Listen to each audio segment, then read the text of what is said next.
নমস্কার বন্ধুরা, অনেক দিন পর চলে এলাম একটা রান্না নিয়ে। আজকে করছি নিরামিষ ফুলকপি আলুর তরকারি। তো কিছুই না, ফুলকপিগুলোকে একটু নুন জলে হালকা করে সেদ্ধ করে নিয়েছি, সেগুলোকে একটু সাদা তেলে ভেজে নিলাম।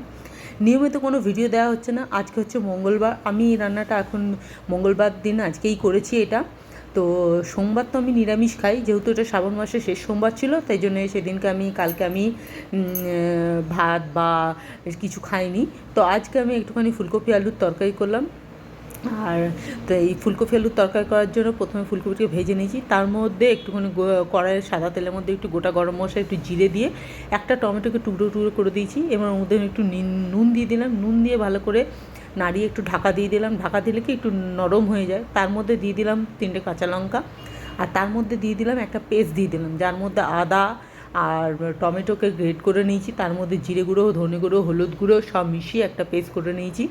তো সেটা হয়ে যাওয়ার পর তার মধ্যে অল্প জল দিয়ে দিলাম, আর সঙ্গে দিয়েছিলাম একটুখানি চিনি দিয়েছি, আর একটু কাশ্মীরি লঙ্কা গুঁড়ো দিয়েছি। দেওয়ার পর এটাকে ফুলকপিগুলো ভালো করে, যেগুলো ভেজে রেখেছিলাম, ভালো করে দিয়ে দিলাম।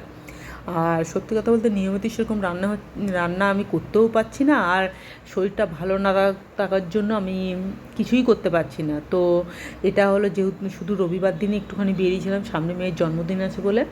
আর সোমবার দিন তো আমি সেরকম কিছু রান্নাই করিনি, সাবু খেয়েছি। আর আজকে হলো মঙ্গলবার, আজকে আমি এই ফুলকপির তরকারিটা করেছি, বেশি করিনি। এর মধ্যে দিলাম একটু গরম মশলা দিয়ে দিয়েছি, কিচেন কিং মশলা দিয়েছি, হালকা কিচেন কিং মশলা দিয়েছি। তো এর মধ্যে গরম মশলা যেহেতু ছিল না, তাই কিচেন কিং মশলা দিতে আমি দিলাম।